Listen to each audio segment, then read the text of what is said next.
Assalamualaikum warahmatullahi wabarakatuh. Sahabat tablik dimanapun Anda berada, senang sekali saya Nadine Okta dapat membersamai pada Syiar Tablik Taman Keluarga.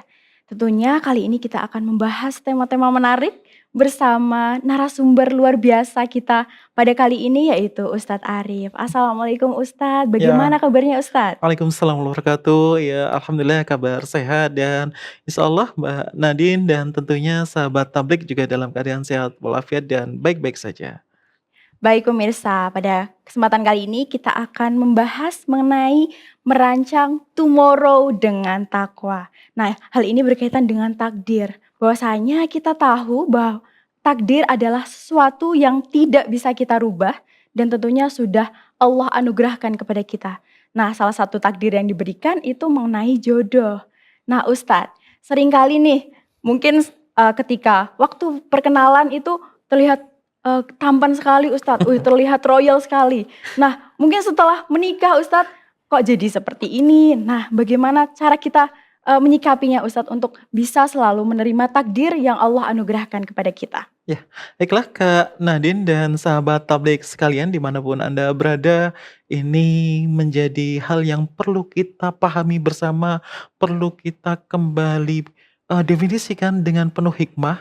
Jadi tidak bisa kita menerjemahkannya dengan apa adanya secara harfiah, karena takdir apapun itu tetap bisa kita usahakan. Al-Hasyr ayat 18, ya ayyuhallazina amanu wal tangdur nafsum ma qaddamat lighad, yang bagaimana tafsir At-Tanwir Muhammadiyah menyampaikan bahwa, "Wahai manusia, coba kau pikirkan lagi, kau rencanakan untuk hari ini dan tentunya untuk hari esok." Nah, ini yang tentunya bisa kita rancang, bisa kita planning dengan baik, dengan detail, dengan teliti, tidak hanya untuk diri kita sendiri, namun pun juga untuk nantinya saat kita membina hubungan keluarga. Tentunya ini juga sudah dibahas dalam pertemuan sebelumnya bahwa untuk menuju ke pernikahan tentu banyak rangkaian yang harus disiapkan. Salah satunya ada pembicaraan, ada pembahasan, ada mungkin kecocokan antar keluarga dan segala macamnya. Yang ini kita sudah mulai kita ada semacam range ya, mulai ada kalau misalnya orangnya seperti ini, maka plus minusnya itu akan ke arah sini. Jadi semisal nanti minusnya kayak apa, ini mungkin masih dalam naungan rencana kita sebelumnya. Nah, ini yang menjadi pengunci kita, Kak Nadine. Baik Ustadz, berkaitan dengan pernikahan ya Ustadz. Iya, Jadi seringkali mungkin ya Ustadz ada keinginan-keinginan sebelum kita menikah, yang setelah kita menikah itu ternyata tidak bisa kita realisasikan. mmm, Nah, berkaitan dengan hal itu apa sih yang harus kita lakukan Ustadz, iya, untuk memenuhi keinginan itu? iya. Baiklah sahabat tablik sekalian, kita ketahui bahwa manusia itu tentu punya harapan, punya ekspektasi, dan tentunya punya rencana untuk mewujudkan apa yang diimpikan, apa yang dicita-citakan. Nah, itu pun harus kita rancang dengan detail, kita bicarakan dengan secara rinci, baik kita rinci dengan cara kita maupun dengan cara pasangan kita. Karena tadi yang diinginkan itu adalah untuk kebersamaan dalam berkeluarga, dalam, berumah tangga. Contoh hal kecil nih, misalnya kita ingin kalau sudah menikah terus kemudian ini besok sementara karena kita masih tinggal di salah satu rumah orang tua, ini kita ini kayaknya harus nih punya rumah sendiri, tapi rumah sendirinya gimana dengan penghasilan yang seperti ini dan segala macamnya. Apakah mungkin dengan menyicil atau mungkin dengan mengontrak atau ya udahlah nggak apa-apa kita tabung dulu tinggal di salah satu rumah orang tua juga tidak apa-apa. Nah, ini pun juga harus disiapkan. Apakah nanti toleransi ego kita bisa memenuhi atau tidak? Kadangkala suami ini juga mungkin biasanya nih untuk seorang laki-laki, egonya mungkin agak mungkin sedang terganggu kalau tinggal di rumah mertuanya gitu. Wah, aku pengen kayak gini, tapi ibu atau bapak mertua ingin aku harus seperti ini. Atau kemudian istri itu masih sering diperintah oleh orang tuanya, padahal aku juga ingin punya kewenangan hal tersebut dalam keluarga. Nah, ini yang harus dibicarakan baik ego terhadap diri sendiri maupun ego, pasangan masing-masing, sehingga harmonisasi keluarga bisa tetap terjaga sesuai dengan apa yang kita ekspektasikan bersama-sama. Baik Ustadz, Mhm, berbicara mengenai keinginan. Nah mungkin, saya sebagai perempuan nih Ustadz, mungkin ada keinginan nanti setelah menikah tuh untuk berpendidikan kembali Ustadz, mungkin mau mmm, mengejar S2 atau S3. Nah, itu tuh baik atau tidak ya Ustadz untuk, dalam lingkungan keluarga, dalam nah, berumah tangga itu baik atau tidak? ya, Islam mengajarkan bahwa menuntut ilmu itu tidak ada batasannya, karena menuntut ilmu itu dari buayan sampai liang lahat, begitu hadis yang disampaikan. Bukan kemudian dari buayan sampai menikah. Jadi setelah itu, wah ini nggak bisa nih, istri harus di rumah, harus mengurus rumah tangga. Tidak begitu, karena Islam tidak menginstruksikan, tidak, memerintahkan yang demikian. Dan itu pun juga harus dirundingkan bersama, supaya apa? Supaya suami atau mungkin mertua atau mungkin bahkan apabila sudah punya anak, ini bisa semuanya beriring bersama. Walaupun mungkin dengan keadaan yang kalau orang bilang ini, minimalis begitu ya, karena anggaran pun juga akan kemana mana arahnya. Walaupun misalnya nanti istri dapat beasiswa, oke kuliahnya dapat beasiswa nih free, tapi kan supporting-nya enggak. Wah ini harus sekedar untuk ngeprint saja kan ada biaya yang berjalan, beli buku, beli kuota yang lebih, mungkin, ini laptopnya udah nggak memungkinkan nih, udah mulai lag dan segala macamnya, harus beli lagi dan segala macamnya. Ini harus dibicarakan bersama, karena kalau dengan seperti ini, maka insya Allah nanti suami pun juga akan mendukung. Misalnya, "Wah ini istri ada kuliah penting banget nih." Ini anak sudah punya anak nih misalnya, anaknya rewel banget. Udah, suami yang harus kemudian, memomong anaknya itu sementara waktu. Itu pun tidak jadi masalah. Jangan sampai kemudian nanti ada tuh mungkin misalnya nih ya, pemirsa sahabat tablik sekalian, walaupun mungkin ini ada perbedaan pendapat, misalnya ada yang sedang kuliah nih pasca sarjana atau ngambil doktoral, itu sambil bawa anaknya tuh. Ya mungkin demikian, karena mungkin suami pun juga ada pekerjaan yang, sangat terdesak. Nah ini maka skala prioritas itu tidak hanya pada diri sendiri, namun juga sudah mulai mengglobal ke arah keluarga, begitu Kak Nadine. Baik Ustadz, pembahasan kita akan berlanjut lagi, Iya. tapi kita harus break terlebih dahulu. Sahabat Tablik tetap di Syiar Tablik Taman Keluarga.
Kembali lagi di Syiar Tablik Taman Keluarga. Sahabat Tablik, setelah sebelumnya kita membahas seorang istri yang ingin berpendidikan, kita akan membahas seorang istri yang ingin berkarir. Mungkin langsung saja, Ustadz, bagaimana sih pandangan Islam terhadap seorang istri yang ingin tetap berkarir? Ya, baiklah, ini sungguh luar biasa sekali bahwa sesungguhnya seperti yang pernah disampaikan, Islam itu memuliakan seluruh umat manusia tanpa kecuali, pun dalam hal ini termasuk gender. Nah, maka kemudian kita ketahui bahwa di Muhammadiyah sendiri, bagaimana Kiai Haji Ahmad Dahlan meminta bahkan mendorong istrinya Nyai Ahmad Dahlan untuk membentuk organisasi, bahkan membentuk amal usaha tersendiri. Ini yang ditekankan pula dalam Islam, pemirsa sahabat tablik sekalian, berkarir tidak hanya tuntutan dari pria saja atau putra saja, pun juga bagi perempuan, bagi ingin yang berkarir, meningkatkan tingkat atau mengupgrade tingkat pendidikannya, itu sangat dipersilakan sekali dan sangat terbuka.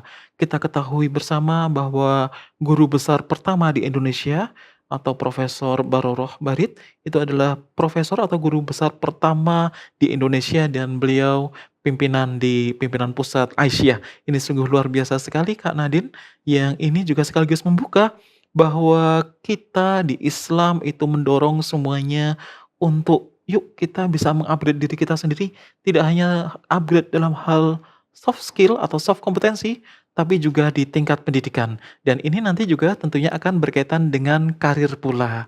Begitu. Baik Ustadz, cukup menarik pembahasannya Ustadz. Jadi ketika nanti seorang istri ini sudah berkarir tentunya mungkin ada tuntutan dari pekerjaannya Ustadz. Hmm, Mungkin tiba-tiba dipindahkan dari hmm. satu tempat ke tempat lainnya. Nah, itu pandangannya seperti seperti apa Ustadz jika nantinya suami dan istri ini tidak tinggal satu atap karena tuntutan pekerjaan? Ya, baiklah. Islam mengajarkan bahwa kita sepatutnya untuk memiliki toleransi, baik toleransi tidak hanya dalam hal umum saja, tapi juga toleransi dalam hal, saat sudah berumah tangga atau berkeluarga.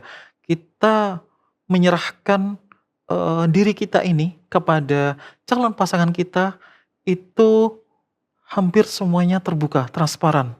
Termasuk ego dari pasangan kita, ego dari kita itu diletakkan semua. Mana sih yang mau kamu prioritaskan dulu, mana yang kamu inginkan. Nah, ini suami mungkin karena sudah cukup settle pekerjaannya, sudah tetap, dan kemudian istri kok ada tawaran dari pekerjaannya, dari kantornya, misalnya nih, oh ini sudah selesai S2, kemudian ada tawaran nih, beasiswa S3. Saat S3 sudah selesai, tentunya kemana sih arahnya? Tentu biasanya dari pihak kantor mungkin akan memberikan tawaran nih, ini kalau di Muhammadiyah atau di Aisyah akan memberikan tawaran, "Mau nggak pindah ke luar kota, tapi di sana jadi rektor nih, Universitas Aisyah di mana begitu, atau Institut Aisyah di mana." Ini bagaimana nih suami? Suami mau mendukung apa kemudian, "Ah, kayaknya jangan dulu, nanti dulu." Nah, apabila kalau mendukung, sudah selesai, oke kan, karir berjalan.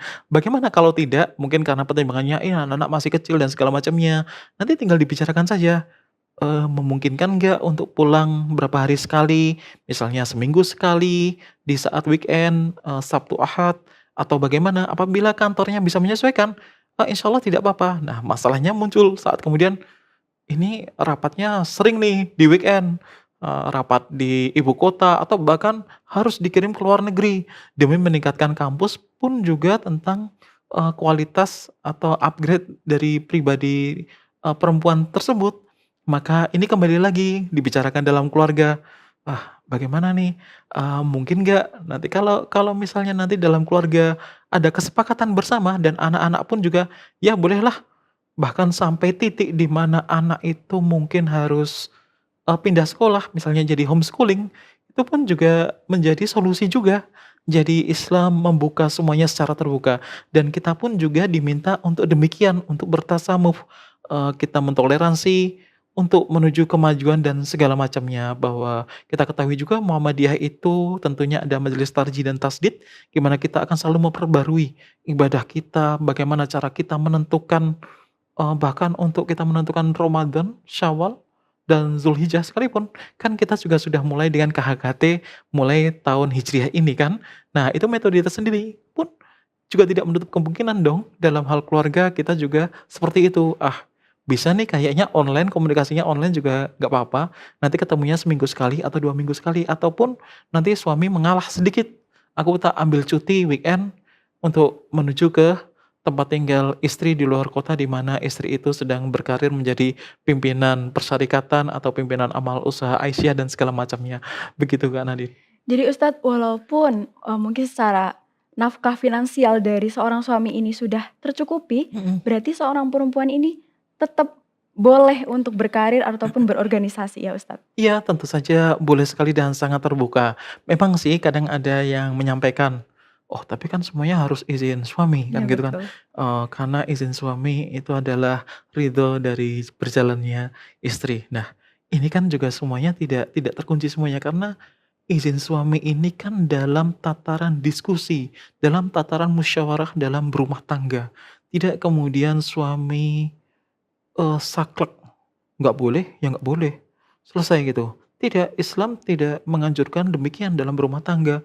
Islam, suami harus menafkahi istri itu tidak terkunci dalam istilah nafkah material, namun juga nafkah batin istri juga.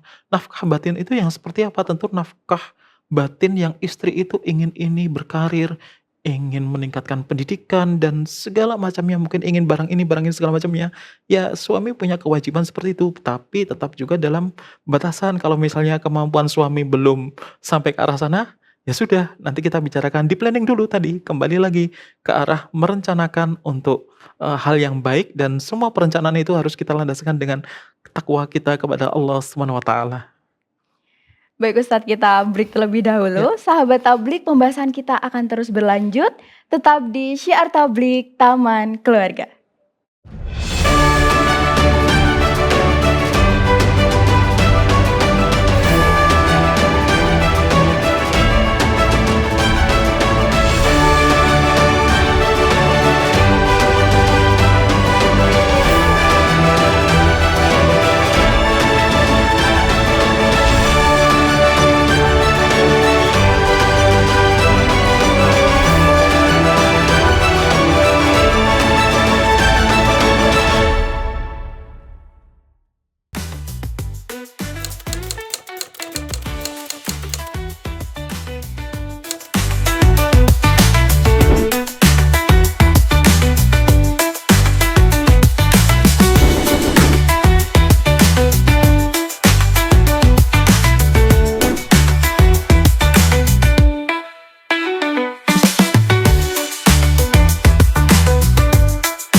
Kembali lagi di Syiar Tablik Taman Keluarga. Sahabat Tablik dimanapun Anda berada, setelah sebelumnya kita membahas bagaimana seorang istri ketika ingin berpendidikan dan bagaimana seorang istri ketika ingin berkarir. Nah, pada kesempatan kali ini kita akan membahas satu sosok teladan kita, yaitu Nyai Siti Walidah, istri dari Kiai Haji Ahmad Dahlan yang merupakan pendiri dari Muhammadiyah. Oke, langsung saja. Ustadz Arif, mungkin boleh sedikit dijelaskan bagaimana sih sosok Nyi Walidah ini sebagai seorang istri yang tentunya berpendidikan dan juga berkarir? Ya. Sungguh luar biasa ini Kak Nadine kalau kita mengingat keteladanan dari Nyai Siti Walidah yang beliau tidak hanya menjadi seorang single factor setelah wafatnya Nyai Ahmad Dahlan, namun beliau juga mendorong seluruh warga Muhammadiyah, warga Aisyah untuk mengembangkan, untuk memajukan Muhammadiyah atau persyarikatan, di Indonesia dan bahkan sampai di luar negeri. Kita ketahui bersama bahwa usia dari Kiai Haji Ahmad Dahlan ini juga tidak cukup sepuh beliau untuk membersamai kita, bahkan hanya lebih dari 10 tahun saja Muhammadiyah berdiri, beliau sudah meninggalkan kita semua. Maka peranannya Siti Walidah di sini Kak Nadine, ini tidak berhenti bagaimana beliau kemudian mengasuh anak-anak, namun juga membersamai warga persyarikatan Muhammadiyah, mendorong bapak-bapak yang jauh lebih junior daripada seusia suaminya, namun juga mendorong ibu-ibu, bahkan kader-kader putri untuk bisa mendirikan organisasi tidak hanya Muhammadiyah Aisyah, namun juga organisasi yang menjadi kader untuk maju ke tingkat Muhammadiyah dan Aisyah. Apakah itu? Tentu kalau di Muhammadiyah kita kenal namanya Pemuda Muhammadiyah dan sedangkan kalau untuk yang putri itu kita kenal sebagai Nasyiatul Aisyah. Pun setelah wafatnya beliau juga berkembang organisasi otonom lainnya. Di sini Nyai Siti Walidah juga mendorong kita semua pada waktu itu ya, warga Muhammadiyah, warga Aisyah mendirikan TK Aba. TK Aba berdiri tahun 1919, artinya sekarang usianya sudah lebih dari 1 abad. Ini sungguh luar biasa. Namun tidak hanya sampai TK ABA saja, yang itu tentu masih relate dengan perkembangan anak-anak Mmm, bahwa, anak-anak tentu akan lebih dekat dengan ibu-ibu. Nah, namun kita juga kenal bahwa Aisyah juga mendirikan SD juga, SD unggulan Aisyah itu sudah berdiri di mana-mana, di Bantul juga sudah, bahkan di kota-kota lain pun juga sudah. Dan tak lupa bagaimana, Aisyah juga mendirikan sekolah, tinggi yang bahkan berkembang menjadi universitas. Dulu Stikes karena mungkin lebih kaitannya lebih erat ya kalau perawat, bidan, itu kan hampir semuanya dominan dari putri. Maka didirikanlah oleh, Aisyah Perserikatan, Muhammadiyah Ortom khususnya ini, kemudian berkembang karena, ini kayaknya Stikes Aisyah bisa nih dikembangkan dengan membuka banyak prodi, banyak fakultas. Maka Aisyah mengembangkan menjadi Universitas Aisyah. Tidak hanya sampai di situ saja, ternyata sahabat tablik, Aisyah melalui dorongan atau support karena kita ketahui kalau tidak ada Nyai Ahmad Dahlan atau Nyai Siti Walidah, maka memungkinkan untuk hal ini juga tidak akan bisa sampai seperti ini. Berkembang menjadi rumah sakit Aisyah itu juga sudah banyak sekali Kak Nadine. Kalau Kak Nadine nanti misalnya ada studi tour, studi banding pun juga sahabat tablik dimanapun Anda berada, menemukan bagaimana perkembangan Aisyah itu sungguh luar biasa dan bersama-sama berkembang bersama Muhammadiyah juga. Ini menandakan bahwa Islam sangat menganjurkan siapapun itu tadi kembali lagi bahwa tidak terbatas oleh gender saja, menuntut ilmu itu sangat terbuka, baik putra, baik putri, tentunya kembali bahwa bagaimana kita menafsirkan Eee, apa yang dilakukan oleh istri itu harus sesuai dengan izin atau ridho dari suami. Ini dalam ranah diskusi, dalam ranah musyawarah dan tidak terlepas hanya itu karena semuanya saling berkaitan itu tadi. Bagaimana suami juga harus menafkahi keluarganya, menafkahi istrinya. Nafkah batin ini tidak terbatas nafkah tentang perasaan saja, tapi juga bagaimana istri punya hak untuk mengaktualisasikan dirinya, berkembang secara pendidikan, berkembang secara karir. Itulah yang ditekankan di Islam melalui Persyarikatan Muhammadiyah. Maka, rekan-rekan semua, sahabat tablik, ayo kita harus semangat karena kita tahu mahfuzat yang sangat terkenal, "Man jada wajada." Siapa yang bersungguh-sungguh pasti kelak akan berhasil. Ini nggak menutup kemungkinan semua secara individu maupun dalam hal keluarga yang baru saja dibangun. Begitu Kak Nadine. baik Ustadz, begitu hebatnya Nyi Walidah dalam ikut membangun Muhammadiyah, Iya. mendorong suaminya yaitu Kiai Haji Ahmad Dahlan. Nah, setelah kita, mendengarkan sosok dari istri nih Ustadz, nah setelah ini kita pengen mendengarkan sosok suami yaitu Kiai Haji Ahmad Dahlan dalam Mhm. berumah tangga itu seperti apa Ustadz? Nah, ini menjadi sosok keteladanan, namun mungkin pada waktu itu ya, karena budaya yang masih cukup melekat bahwa kalau kita tahu ya patriarki begitu ya, suami itu adalah sosok yang harus dimuliakan di keluarga. Apa yang diucapkan oleh suami itu harus dilaksanakan oleh seluruh anggota keluarga, istri baik anak-anaknya. Tidak boleh ada yang membantah dan segala macamnya. Kalau membantah itu sama artinya dengan durhaka. Nah, kalau hal ini terjadi, maka ruang diskusi pun juga tidak akan pernah ada. Maka Kiai Haji Ahmad Dahlan mendorong istrinya, mendorong bahkan sahabat-sahabat dari istrinya untuk melakukan perkumpulan. Kalau dulu namanya, ini sebelum Aisyah berdiri ya, namanya disebut pengajian Sopotresno. Itu berdiri sekitar 1914, artinya 2 tahun setelah Muhammadiyah berdiri. Itu langsung dikelola, langsung diasuh oleh Nyai Siti Walidah. Dan tentunya supportnya dari siapa? Ya tentu dari Nyai Ahmad Dahlan. Beliau berdagang, kita kenal selain sebagai ulama, Yai Haji Ahmad Dahlan juga sebagai pebisnis, pengusaha, pedagang batik mungkin ya kalau yang kita ketahui. Maka beliau juga tentu keuangan rumah tangga pun di-support istrinya untuk, "Silakan ayo, eee, kita jadi tidak menutup kemungkinan ya kalau nanti besok kalian sudah berumah tangga, sudah berkeluarga, kemudian ada dana keumatan itu namanya.